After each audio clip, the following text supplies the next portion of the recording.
మధ్యప్రాచ్యంలో మళ్లీ అలజడి మొదలైంది. అమెరికా, ఇరాన్ మధ్య కుదిరిన తాత్కాలిక సంధి ముగిసిపోయిందని అమెరికా అధ్యక్షుడు డొనాల్డ్ ట్రంప్ సంచలన ప్రకటన చేశారు. ఇరాన్తో కాల్పుల విరమణ ఒప్పందం ఇక ముగిసినట్టేనని స్పష్టం చేశారు.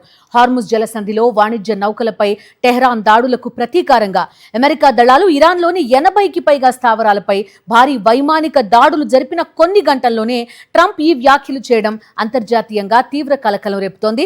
ఇరాన్ నాయకత్వాన్ని తీవ్ర పదజాలంతో దూషించిన ట్రంప్ ఆ దేశంతో చర్చలు జరపడం కేవలం సమయం వృధా అని పేర్కొన్నారు. అమెరికా, ఇరాన్ దేశాల మధ్య ఉద్రిక్తతలు మరోసారి పీక్ స్టేజ్కు చేరుకున్నాయి. గత కొన్ని వారాలుగా కొనసాగుతున్న తాత్కాలిక కాల్పుల విరమణకు తెరపడినట్లు అమెరికా అధికారికంగా ప్రకటించింది. హర్మూజ్ జలసంధి గుండా వెళ్లే అంతర్జాతీయ చమురు ట్యాంకర్లపై ఇరాన్ దళాలు దాడులు చేయడమే ఈ తాజా ఉద్రిక్తతలకు ప్రధాన కారణంగా నిలిచింది.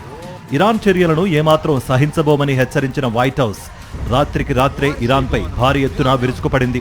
ఇరాన్ భూభాగంలోని 80కి పైగా కీలక సైనిక లక్ష్యాలపై అమెరికా సైన్యం క్షిపణులు, బాంబులతో విరుచుకుపడింది. ఈ పరిణామాల నేపథ్యంలో టర్కీ రాజధాని అంకారాలో జరుగుతున్న నాటో సదస్సులో మాట్లాడిన అమెరికా అధ్యక్షుడు డొనాల్డ్ ట్రంప్ ఇరాన్తో కుదిరిన శాంతి ఒప్పందం ముగిసిపోయిందని తేల్చి చెప్పారు.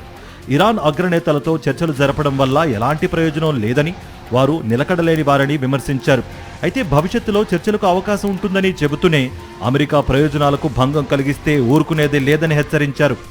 ట్రంప్ ప్రకటనతో మధ్యప్రాచ్యంలో మళ్లీ యుద్ధమేఘాలు కమ్ముకున్నాయి. దీంతో చమురు ధరలు భగ్గుమన్నాయి. అంతర్జాతీయ మార్కెట్లో క్రూడ్ ధరలు 6% పైగా పెరిగాయి. బ్రెంట్ క్రూడ్ ధర బ్యారెల్కు $78కు చేరింది. వార్ టెన్షన్తో దేశీయ స్టాక్ మార్కెట్లు భారీగా కుప్పకూలాయి.